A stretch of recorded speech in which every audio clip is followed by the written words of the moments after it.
Kevin Nagani back with you to the NFL, where Bengals defensive end Trey Hendrickson showed up at the team's facility today, but not really happy. 1 year left on his contract, wants a new deal after leading the league in sacks with 17.5. Yesterday, he said the team wasn't honoring promises. Today, he said more. Listen to this. A little bit transpired between me and Zach. We've tried to keep it as least amount personal as possible. But at some point in this process, it becomes personal. You know, being sent 30 days before mandatory camp, or however many days it is, that if I don't show up, I will be fined, alludes to the fact that something won't get done in that time frame. Hendrickson talking a little bit about the exchange of texts from his head coach, Zach Taylor, recently. Bengals reporter Ben Baby joining us now from Cincinnati. Ben, what more can you tell us about this situation between Hendrickson and the Bengals? Yeah, we saw Trey at practice today, and he definitely wanted to clear the air on a couple things. One major point, he is not planning on playing unless he gets that contract extension that he's been looking for. And I asked him, why exactly was he at practice to kind of clear the air? And he pointed to that text message from Zach Taylor as kind of a tipping point throughout all of this. He said that also preempted the exchange in the statement to Adam Schefter about the lack of communication this offseason and his press conference today. And that level of disappointment, well, he said that was the word of the offseason and definitely a theme that he repeated often throughout his comments today. And the situation has been simmering over the course of the offseason, and it kind of reached a boiling point. And he said that lack of communication creates a sense of animosity. And I asked him point blank, I said, is this situation, is this relationship irreparable? And he said that, he thinks that anything can be repaired, anything can be salvaged. Obviously, he's taken a lot of note of the comments back and forth between the front office. He's seeking a long-term deal. The front office believes that a short-term deal with maybe less guarantees than he's looking for is currently on the table. He talked about shark attacks, and there are unprovoked shark attacks, and there are other kind of shark attacks. I'm not sure where this really lands on the scale, but Hendrickson definitely not treading water as he tries to get that new deal before the start of the season. You don't want to sink this season, especially with all the money they've spent on the offensive side. Last season, Hendrickson and the Cincinnati defense gave up over 25 points a game, and then they brought in Al Golden, the new defensive coordinator, to try to fix. Because they've got a little situation brewing. Because they paid the offense. They paid Chase and Higgins a combined $276 million in extensions. Chase now the highest paid wide receiver by over $5 million a year. Higgins just off this board at around $29 million a year. And we thought, if they did that, then what's going to happen with Trey Hendrickson? Well, he's not happy with the way contract negotiations are going. He told reporters today that he is not going to play under his current deal, which pays him a little over $16 million a year. He said that the negotiations have stalled and things have gotten a little personal. Just think of that. He's making $16 million a year. That's not even close to the top 10 for a guy that led the NFL in sacks last season with 17.5. He was a first-team All-Pro. Our John Breach has been a lifelong fan of the Cincinnati Bengals. His dad used to kick for them, so they are very near and dear to your heart, John. We had a Cincinnati reporter on earlier in the show who said he thinks this is going to end in a trade. How do you see things going, and how do you feel as a Bengals guy right now? Well, first of all, I can't believe this is happening. This is keeping up with the Kardashians level of drama. When you have your star defensive player show up to a voluntary practice in street clothes just so he can hold a press conference to complain about the team. I mean, that's a new level of drama even for Cincinnati, and this is a team that has produced plenty of drama, whether it was Jamar Chase and T. Higgins deals, but they did get those deals done. And I do think that they're obviously, these two sides are at an impasse. The Bengals don't want to pay Trey Hendrickson what he's worth. Hendrickson, we saw those contracts that at the top of the pass rushing market. There are 4 guys who are making more than twice the money that Trey Hendrickson's going to make in 2025. So if you're the Bengals, you know you have to get him up there. And it doesn't sound like Hendrickson wants to take a short-term deal. He feels like that would be kicking the can down the road and put him in the same situation he is now. So that's another part of this that's slowing things down. He doesn't want to sign a 1 or 2 year deal. He's over 30, so I understand why the Bengals want to do that. So a trade is certainly possible, but you are the Bengals. You did not have a good defense. You cannot trade away your best defensive player. I do think they eventually get something done here, but man, it might be a month or two before that happens. If they don't get things done, if they do need to trade him, if he does need to leave Cincinnati, what would be his #1 landing spot?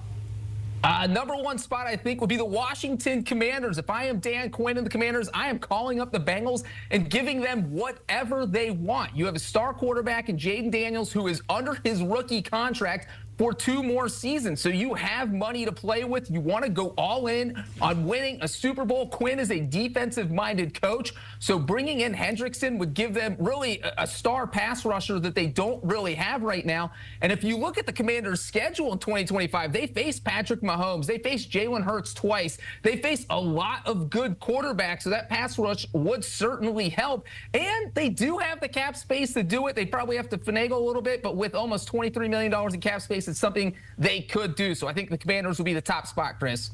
They were 1 win away from the Super Bowl last season. A team that was 1 win away from the Super Bowl the season prior is your second best landing spot. Why are you going with the Lions?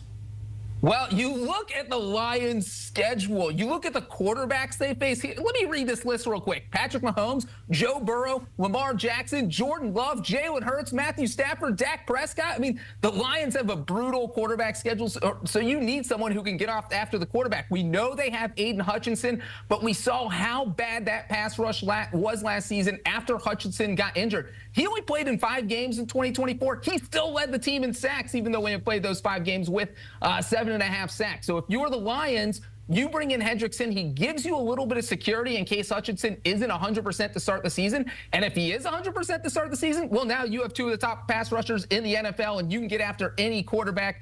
So if I'm the Lions, I'm certainly calling in the Lions. Like the Commanders, have a lot of cap space. The Lions have over $40 million, so they could afford Hendrickson. And with your third best landing spot, you're going to stay in that same division with the Chicago Bears, John. Let's do the Bears. Well, let me just explain real quick. I do not think the Bengals will be crazy enough to trade him to an AFC team. So I do think if there is a deal, it would be an NFC team. And that is why I've listed 3 NFC teams here. You look at what the Bears have done. Ben Johnson, they've come in and really revamped the offensive side of the ball. We saw what they've done on the offensive line. They signed some key free agents, made a trade for a key free agent.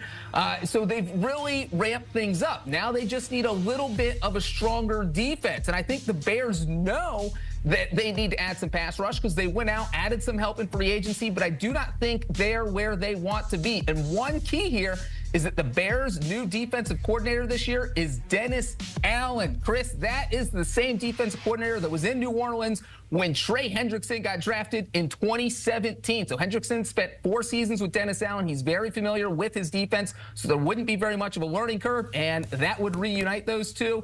And I think he could do some damage with the Bears. All right, so 3 potential landing spots. Tiếp tục móc. Cứ luân phiên cho mình.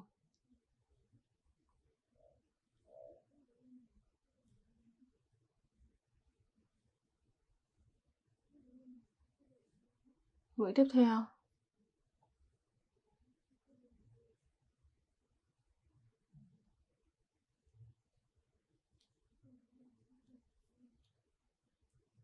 Đấy, mình móc lần lượt như vậy.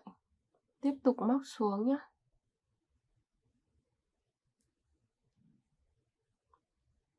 Đây, mũi nữa này.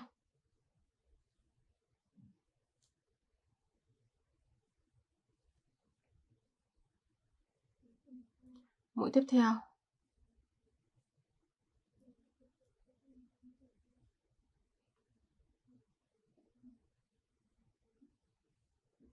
Móc nối vào đây và siết dây.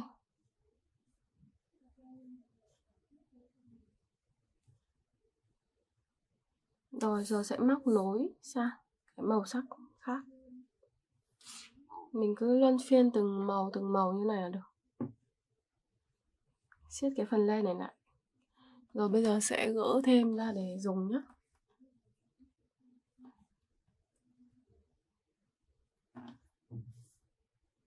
Bây giờ sẽ móc vào. Mình sẽ móc những cái cánh hoa nhé, móc vòng quanh nhé. Đây, móc xuống đây. Cứ 3 lần lên là được một cánh hoa.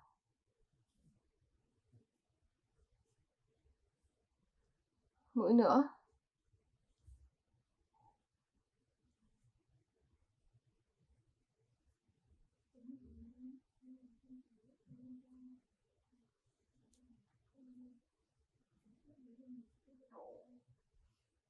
Đây mình sẽ móc được một cánh hoa như này. Cánh hoa màu hồng rất là dễ thương nhá. Rồi sẽ móc tiếp những cánh khác vòng quanh nha.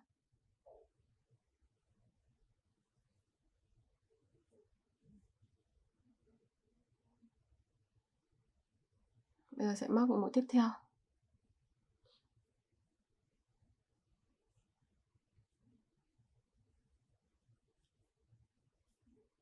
Móc xuống nữa này.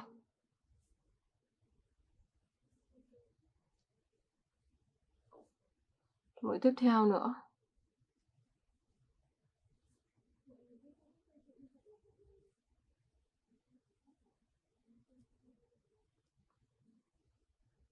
Đấy, cứ lần lượt từng mũi móc xuống.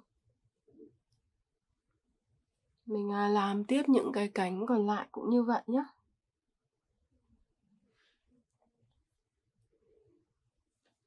Đây, móc xuống nữa này.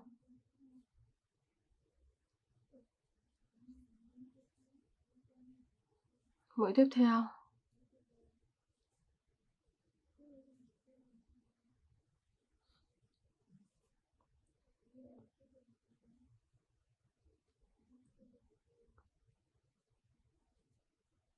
Đấy, móc lần lượt từng mũi. Gỡ thêm len nhé, gỡ thêm len ra để dùng.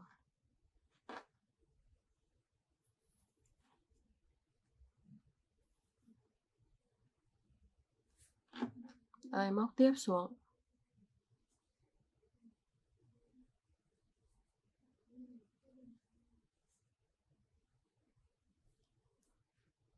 Mũi tiếp theo. Luân phiên như thế này là được.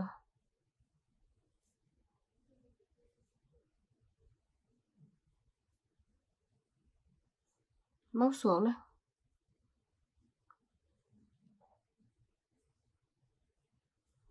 Đấy, móc lần lượt từng mũi. Tiếp nha mọi người, mình sẽ móc những mũi tiếp theo.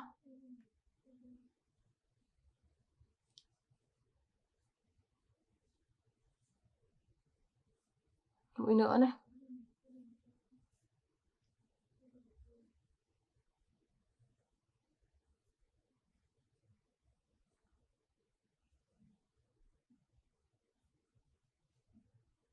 Mũi tiếp theo.